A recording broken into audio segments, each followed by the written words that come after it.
Welcome to another edition of Talk with Confidence. This is where we have inspirational conversations with inspirational people. Today I have a guest here. Well, actually I have two guests. In studio with me I have Fatuma, who's a children's books author, and she's also founder of Literary Circles. She's going to tell us a little bit more about that. Fatuma, welcome.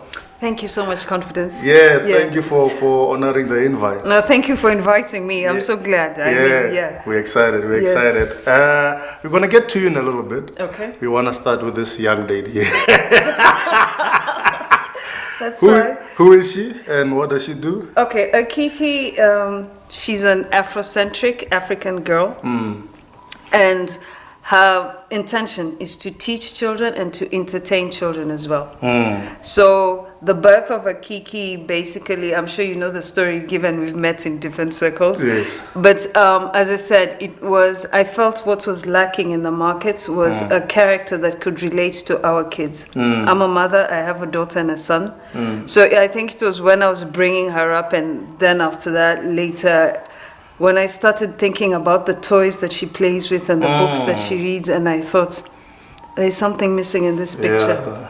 Where does she see herself represented in this? Yes. And the more I looked at it, I was like, my goodness.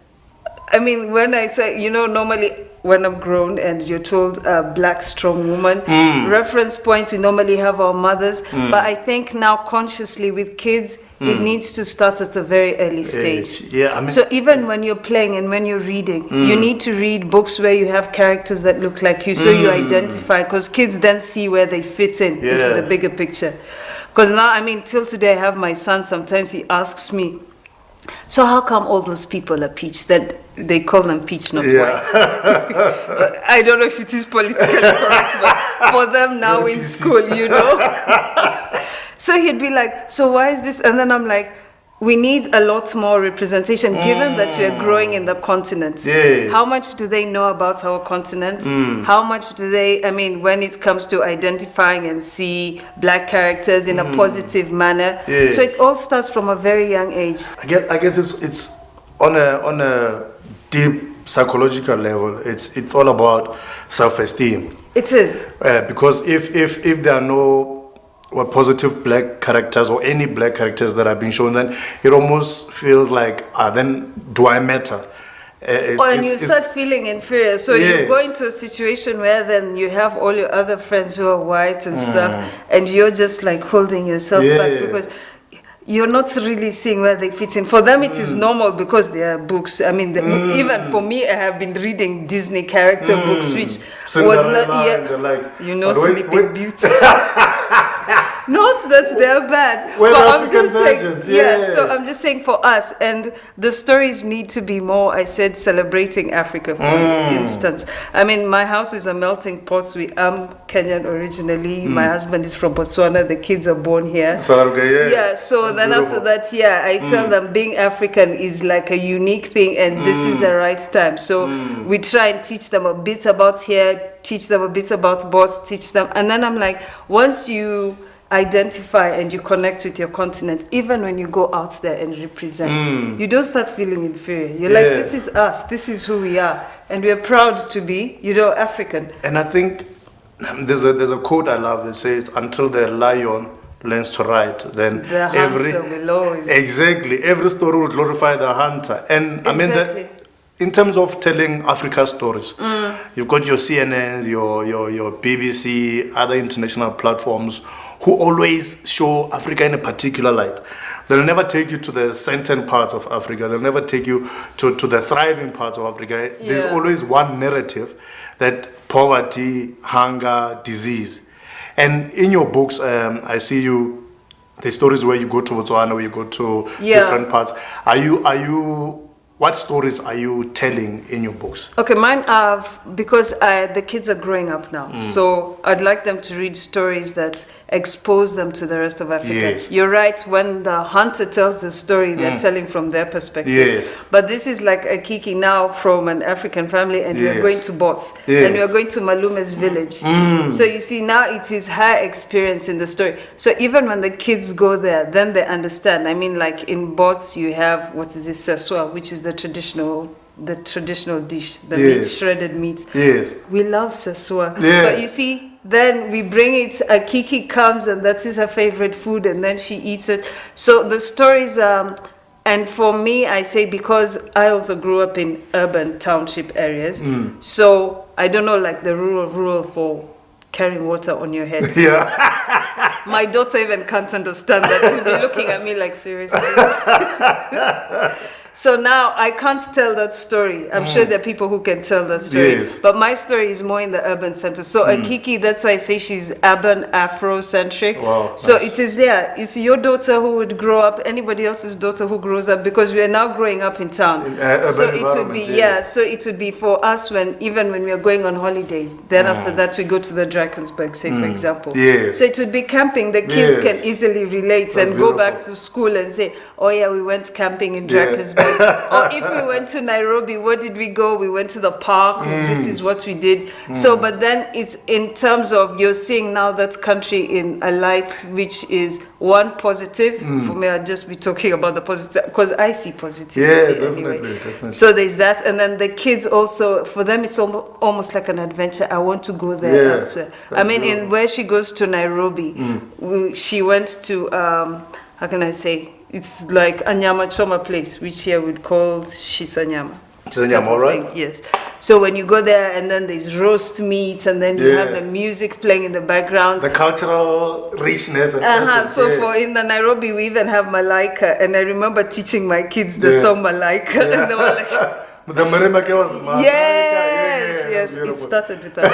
But yeah, funny enough, how I recall the song is that it used to be sung by drunk men, you know, when Is they're it? done from the Wow, bars, okay. and then they say Malaika no kupenda Malaika.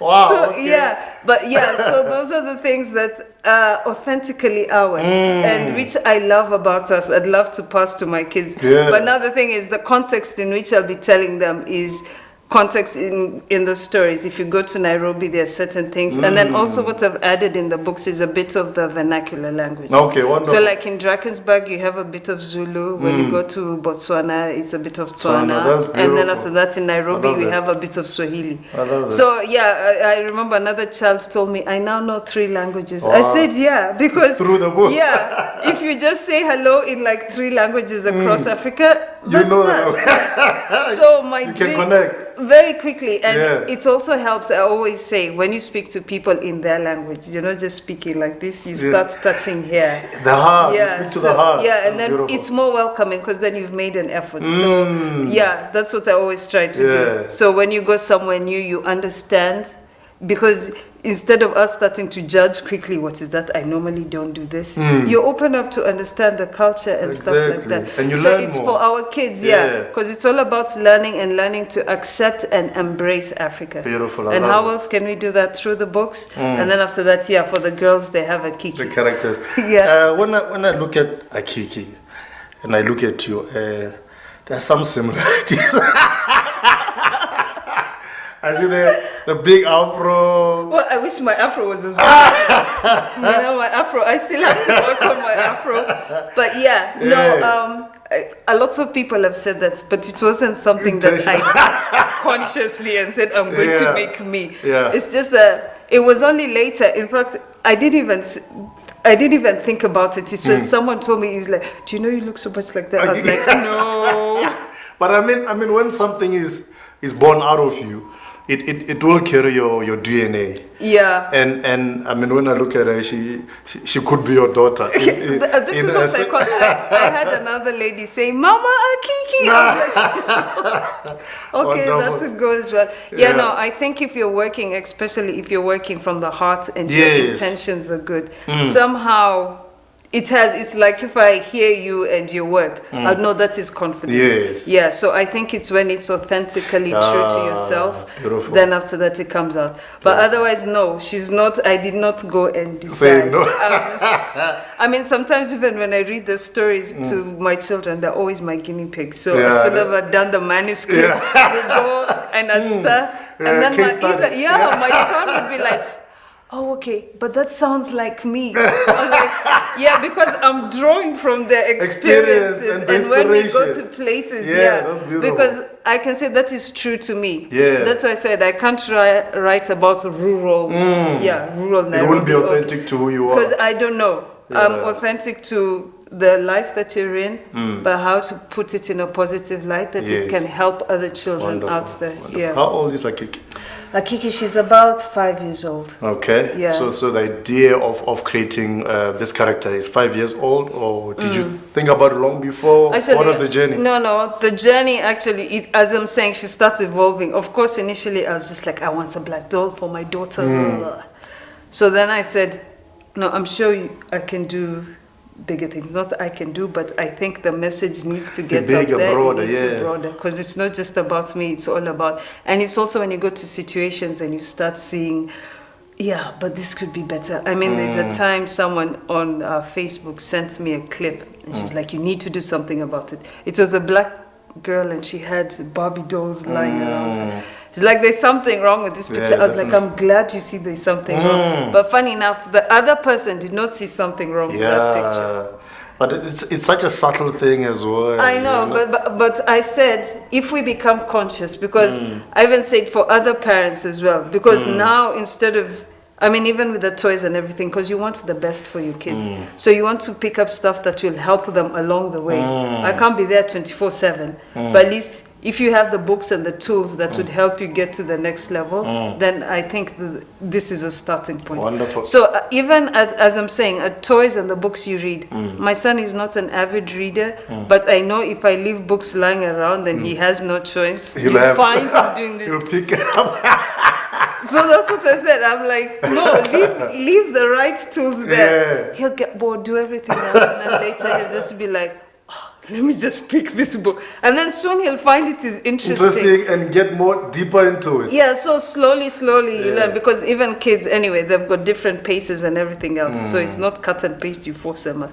So at that point in time, I'm just like, but have the stuff that looks like them. Because my daughter, she's not like a doll person, but when her friends come over and they meet Akiki, it's almost like, oh my goodness, yes. And I also tell her, take her to your play date, so that other kids also see that, oh no, okay, there are other types of dolls. Exactly. Yeah. In terms of the overall reception to Akiki, to the books, I mean, it's one thing that's quite obvious is that there is a need for this type of ideas, and there should be more. So what has the reception been, especially from the audience that is targeted at, which I believe is black parents and young black kids? What has the reception been? The reception has been good. I mean, social media has been good because I don't have the capital to go and do the whole retail, have a shop thing, which also makes sense at the beginning. So, but I think people get it because when you start asking the questions, then and then I think especially for us, we're like, we never had black dolls, at least pretty black dolls. So either you'd find them, I used to say those dark ones, the ones that look like my tea, and you're like, I wouldn't even buy for her. So, but then now we then relate and say, actually, why don't we? So I think for parents, it's almost like conscious parenting. The stuff that I put in front of my child, the stuff to build you, stuff to make you. And as you pointed out, self-image, self-esteem. Because like even Akiki, I didn't create a skinny doll. Because I'm like, there's a lot of pressure enough when you start getting to those ages where you need to be skinny, and those are not things to focus on as a child. Just grow, be you. Everything else then after that starts taking shape much later. So so in terms of the conversations of skinny waist, that's why Akiki, I say a chunky girl. But I said, let girls play with girls. Exactly. I mean, the children's innocence and purity is so honest. And then life as you have it. By the time the world starts teaching you lessons, you've got the foundation, you've got a lot of you have character. So instead of you knowing that like my daughter now, she likes my hair and she likes calling it poof. She's like, mommy, I like you poofy. Before we never used to have this conversation because it used to be like when she goes to school and people have got straight hair and she's thinking, maybe looks better. That's the definition of beautiful hair. But because then after that, if you see the TV advert and the ladies, they were wavy and And then you're like, oh yeah, that looks good. But so now the more you see that, no, your hair, the way it is just fine. But I think for black women, our choices are even like beyond, because today can have it here, tomorrow it is here. And so like, no, our choices are big. In terms of literacy circles, you're the co-founder of Literacy Circles. What is the vision and what is Literacy Circles? Okay, Literacy Circles, I mean, after being into literacy, because now I found out reading is, I mean, it's nice. I do storytelling for the kids. Yes. But storytelling, you also find out in terms of, I'm an avid reader. I like reading books. And books open you to a whole new world. Yeah, definitely. You learn a lot. Definitely. You don't have to like go to, I don't know, go to Alaska to find out what happens. If you can read open books, a book and go there and mentally, go there mentally, which is even more beautiful because it is just you discovering how it is. And using the power of Your imagination. mind, yes, and everything. So then after that, I said, okay, you get the kids to really enjoy this, but also they're learning language in terms of picking up. Yeah, my books are in English, and then you have a bit of, but in terms of vocabulary as well. So then I said, I think it is important, but how do you draw the books? Because my son, when you do school, school is associated with reading. So when I want to relax, I don't want to see a book. Yeah. It's and the opposite, exactly. So now you're trying to put in books as, no, this is also fun. You can relax with book as well. So that's why you start with story time. So story time would be, we're all relaxed, we're all sitting, and then after that, you know what? Did you hear this story about this? Yeah. So if it is an Akiki story, we'll be reading. So she went here, and then what did she do? And then, so it becomes more interactive. Yeah. So then after that, they don't look at that book as, no, this is cool. You're learning in a fun way. Exactly. So story time, I think is very critical for kids. Like almost from when they're in nappies, because then they learn and they see you with books. So books starts becoming part of the culture. We know for us, we need to ingrain it more into the culture, where we need to like, I mean, make reading a priority in the home. Exactly. Yeah, you make it a priority in the home, because I even tell parents, if you're not reading a newspaper, you don't pick up a book. You can't shout at your child for not reading, because they're looking at you. Kids learn a lot from us. So if daddy comes home, the first thing, then that's how we behave here. And then you tell him, go and read. He's like, what am I reading? You have to model what you want them to become. So like even me, like on Saturdays, normally it is, I say no TV until probably in the afternoon. So everybody picks up a book. I don't want to read. I'm like, go do what it is you need to do. Yeah. But there's nothing. No TV. Yeah, but as I said, finally, when someone is totally bored, pick up a book. They'll go to their shelf and start looking, okay, I'll read this. But as long as they get into that culture of reading, because until you find the right book that opens speaks to you. Yes, and then you start wanting to know more. Yeah. So the same thing with that's how now Literacy Circle started being born. Because then I met another lady. She's Help a Child Grow. She's called Matilda. So she does Help a Child Grow, which also does the helping of reading for kids. But I said it would be nice for us to work together, whereby actually we found each other when we were actually going for a competition for something else. Okay. And then she was doing this, and she's the one who said, actually, I think Akiki could help us. Yeah. And I was like, okay, because I'm into reading for children. I do story time, but let us do story time with the purpose of having it to grow into something. So then we decided on Literacy Circles. So Literacy Circles, what we look to do is to go into schools and then read the stories. But not only reading, we've also decided to do a bit of dramatization. Okay. Because there's the reading of the book, and then there's the character actually appearing there. Exactly. And then, yes, you're engaging with, if it is in that instant where you went for the book launch, it is Akiki. Yes. So the kids are like, oh! They see, that is her, that is the book, and then they really pick up. That's beautiful. I mean, in terms of the progression of Akiki. Yeah. So she started there. Yeah. And then she came here. No, she actually so she started here. She went there. And I see your T-shirt as well. So the brand is growing. Yeah. Where do you see Akiki in 10 years' time? What impact do you want the concept to have? Do you see it being available? I mean, if you go to any retail store, you'll find your Barbies, Of course. My dream for her is to be at arm's reach. You know, I was taking that Bill Gates thing whereby Microsoft should be at arm's reach. Everybody He should got have his access dream. to it. Thank you. Yeah. So my same thing with Akiki. Actually, the very first time I was asked that, I said she needs to be at arm's reach. So whereby if you want a book, you'll have a book. If you want a doll, you can have a doll. And then the thing is, So, but for her is, I'd like her to travel across Africa. I'd like her to go all the way to Egypt to see the pyramids in Egypt, to go all the way to West Africa, to eat a bit of Niger food and come back. And tell us about it. Yeah, but you see, it is them coming, because I said, when you're teaching kids about this, then they also grow up knowing that, oh yeah, if I go here, this is the stuff. And I remember reading it when I was young. So it becomes an aspiration to where you want to go, and also to embrace it because you've seen it in a positive sense. And then my other thing for me is also, when you're teaching kids, there's always, I've tried to run away from it, I can't. So there's also cartoon time. Yes, that would be awesome to see. Yeah. So then after that, Akiki on TV.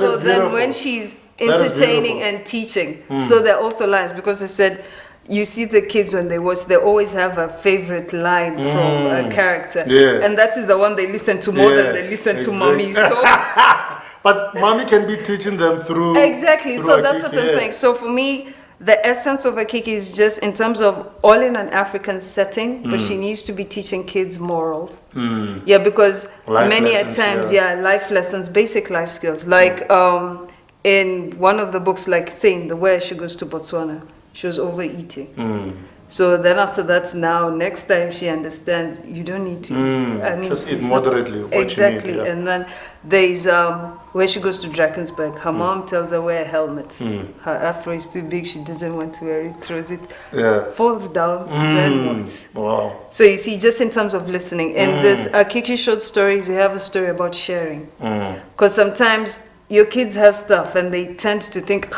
I want some more. But then they also need to understand the other people who don't have. Exactly. And when you give, you don't give that broken toy because the kids immediately, I say human beings, we are funny. You start with the things that I don't want. But then I'm like, you can't give somebody something that you don't want.